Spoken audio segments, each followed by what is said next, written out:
চেঙা সমষ্টিৰ ৰৌমাৰী গাঁৱত ৰাজহুৱা সভা পঞ্চায়ত নিৰ্বাচনক লৈ আৰম্ভ তৎপৰতা পঞ্চায়ত নিৰ্বাচনক লৈ তৎপৰতা আৰম্ভ কৰিছে শাসকীয় বিজেপি দলৰ লগতে বিভিন্ন ৰাজনৈতিক দলসমূহে বৰপেটা জিলাৰ চেঙা বিধানসভা সমষ্টিৰ ১ নং ৰৌমাৰী পথাৰ গাঁও পঞ্চায়তৰ অন্তৰ্গত ৰৌমাৰী গাঁৱত শনিবাৰে সন্ধিয়া পঞ্চায়ত নিৰ্বাচন সম্পৰ্কত এখন ৰাজহুৱা সভা অনুষ্ঠিত হয়।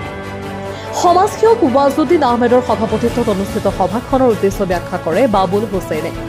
পঞ্চায়তখনৰ ৭ নং ৱাৰ্ডত পুৰুষ মহিলা উভয় সদস্য পদৰ বাবে নিৰ্বাচনত প্ৰতিদ্বন্দ্বিতা আগবঢ়াব পাৰিব, কিন্তু পঞ্চায়তখনৰ সভাপতি পদটো মহিলাৰ বাবে সংৰক্ষিত আছে বুলি উদ্দেশ্য ব্যাখ্যাত উল্লেখ কৰে বাবুল আলীয়ে। পঞ্চায়তখনৰ ৭ নং ৱাৰ্ডত অনুষ্ঠিত ৰাজহুৱা সভাখনত বিশিষ্ট সমাজকৰ্মী চিৰাজ আলী, চান মহম্মদ আলী, শামছুল আলী, বাহাৰ আলী, আবুল কালাম আজাদ, ৰংগু মিয়াকে ধৰি কেইবাগৰাকী মুৰব্বী ব্যক্তিয়ে ভাষণ প্ৰদান কৰাৰ লগতে পঞ্চায়তখনৰ ৭ নং ৱাৰ্ডত চালমা ভূঞাক সদস্য পদৰ বাবে প্ৰাৰ্থিত্ব আগবঢ়াবলৈ পৰামৰ্শ দিয়ে।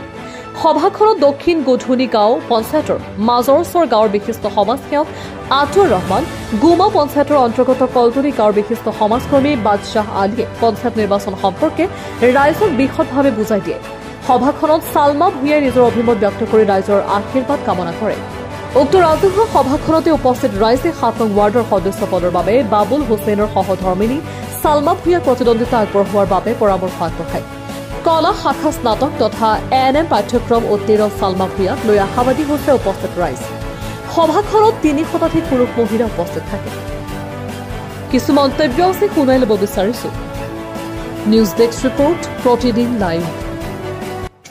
আমাৰ ৰৌমাৰী পাথাৰগাঁও পঞ্চায়তৰ অন্তৰ্গত ৭ নম্বৰ ৱাৰ্ডৰ মেম্বাৰ সদস্য পদৰ প্ৰাৰ্থী হিচাপে হয়তো ৰাইজক আহ্বান কৰি আনিছিলোঁ।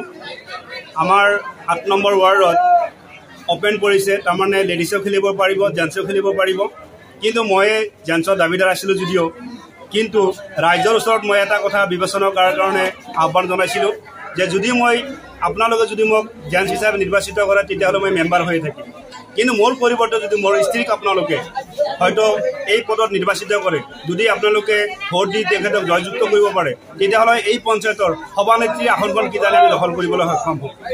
এই উদ্দেশ্য আগত ৰাখিয়ে হয়তো আজি আমি আমাৰ ৰৌমাৰী গাঁৱৰ ৭ নম্বৰ ৱাৰ্ডৰ মানুহবোৰক আহ্বান জনাইছিলোঁ, আপোনালোকে আহক, হয়তো আপোনালোকৰ মতামত ব্যক্ত কৰক। কোন ৰাস্তাৰে গ'লে হয়তো কেনেকুৱা সিদ্ধান্ত ল'লে হয়তো আমাৰ পঞ্চায়তৰ বা আমাৰ এই সদস্যৰ সকলো ৰাইজৰ আমি কাম কৰিব পাৰিম, হয়তো ভালকৈ অনাগত দিনত ৰাইজৰ সেৱা কৰিব পাৰিম।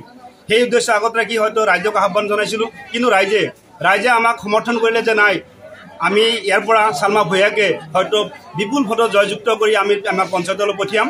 ৰাইজে এনেকুৱা এটা প্ৰতিশ্ৰুতিবদ্ধ হৈছে, হয়তো ৰাইজে আমাক এনেকুৱা এটা আশ্বাস দিছে। এই আশ্বাসত আমি বহুত আপ্লুত হৈছোঁ, আমি বহুত ভাল পাইছোঁ যে হয় ৰাইজে আমাৰ লগত সহযোগ কৰিব, আৰু ৰাইজে হয়তো বুজি পাইছে যে আমাৰ এই ৱাৰ্ডৰ পৰা যদি এজন চালমা ভূঞাক যদি হয়তো জয়যুক্ত কৰি পঞ্চায়তলৈ পঠিয়াব পাৰে তেতিয়াহ'লে তাইতো কিজানি সভানেত্ৰীৰ আসনখন দখল কৰিব পাৰিব। হয়তো ইয়াৰ দ্বাৰাই ৰাইজৰ বহুত উপকাৰ আহিব, হয়তো ৰাইজৰ আমি বহুত সেৱা কৰিব পাৰিম, ৰাইজৰ হয়তো ভালকৈ কাম কৰিব পাৰিম। গতিকে এনেকুৱা এটা উদ্দেশ্য আগত ৰাখি হয়তো ৰাইজক আমি আহ্বান জনাইছিলোঁ।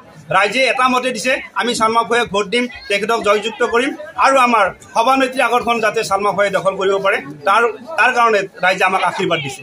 এইখিনি আজি মূলতঃ আমাৰ সভাৰ মূল উদ্দেশ্য।